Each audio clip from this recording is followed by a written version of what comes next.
The death of Alberto Alpo Martinez.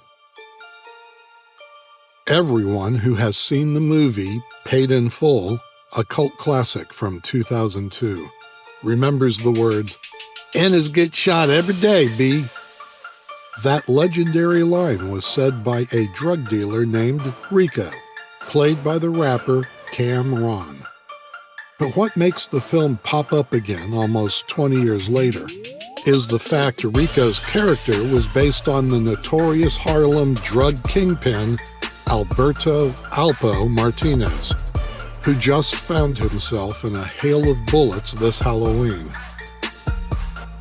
Alberto Geddis Martinez, or as we know him, Alpo Martinez, was born on June 8, 1966, in the East Harlem section in Upper Manhattan, New York City, being one of two children raised by a single mother. He attended a Roman Catholic school, Automotive Mechanical High School, and Julia Richmond High School, but later dropped out to sell drugs when he was just 13 years old. Alpo quickly moved up the chain of drug dealers in his neighborhood when he met Westside Harlem drug dealer A.Z. Folsom. It was this alliance that is allegedly thought to greatly help Alpo on his way to become one of the most notorious drug dealers in the city. To expand operations, Alpo eventually moved to Washington, D.C. There he met Wayne "Silky" Perry, a gangster and D.C. enforcer who became his bodyguard and also alleged hitman. In the 1980s, Alpo was well known for his murderous ways and mountains of drugs and cash, as he was never a bit shy to show his success and riches. As a result, Alpo was immortalized in dozens of rap songs and later a movie. But as his kingdom grew, so grew his problems, before finally it all came crashing down on November 7, 1991. That day, Alpo was arrested in Southeast Washington, ending a year-long manhunt by the FBI. After being charged with over a dozen murders, multiple drug charges, and conspiracy to commit murder, he was sentenced to 35 years behind bars. However, this was not the end. In 2015, Alpo, now in his 50s, was released into the Witness Protection Program as he had been an informant during his time in prison, and also testified against his own people to lower his sentence. As a result, Alpo returned to the streets with a new identity. Still, for the people who step into a world of drugs, there are very often just two ways out: prison or death. And Alpo had just crossed one of them from the list.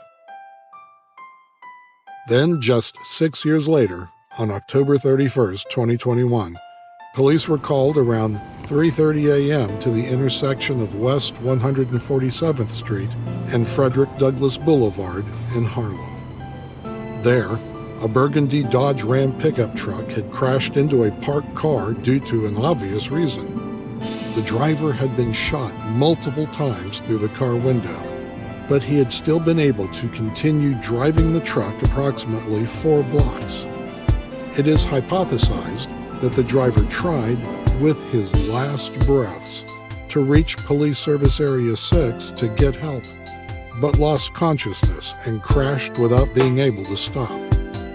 As the damage to the other car was not too severe, the pickup truck must have been going relatively slow before the impact.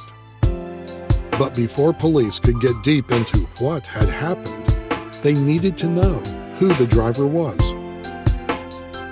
EMS had taken the unresponsive man to NYC Health Hospital's Harlem, but it was too late to save his life. One bullet had hit the left side of his chest, one grazed his chin, and 3 shots went into his left arm.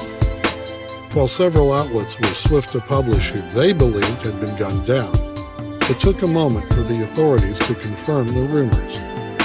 This was due to the fact that the ID found on the victim listed the name Abraham Rodriguez from Lewiston, Maine. However, that was revealed to just be an alias. NYPD later confirmed that Abraham Rodriguez is the name Alberto Alpo Martinez was given when he was released from prison. The former drug lord was gone at the age of 55. The suspect and motive are not yet known, but the question arose if Alpo still was in the witness protection program, how he felt so comfortable walking the streets of Harlem given the sins of his past.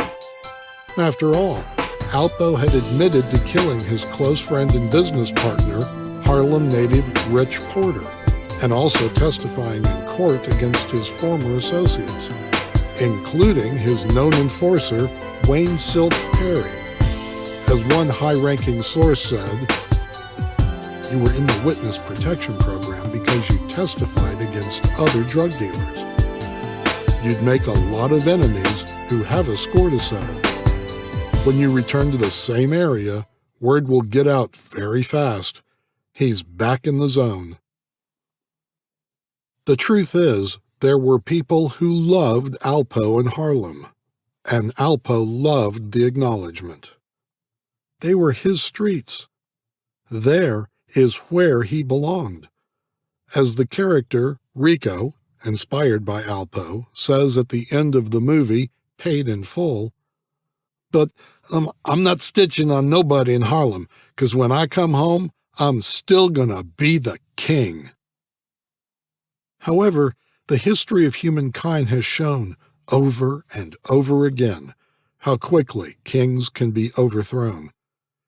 And while some mourn the end of their reign, others celebrate, like the family of Rich Porter. We waited for a long time for this day to come, and we are happy. That's why we're out here celebrating, drinking champagne. Everybody's reaction right now is celebrating. It's celebration for Harlem, period. Not even my family. Still, while Alpo Martinez is now gone, and his killers remain unknown, his legacy will live through the world of hip-hop, especially through his son, rapper Paparazzi Poe, who paid tribute to his father, saying, "They can say what they want, but I know what I know. And I forgave you for everything, except leaving me here with this hate alone."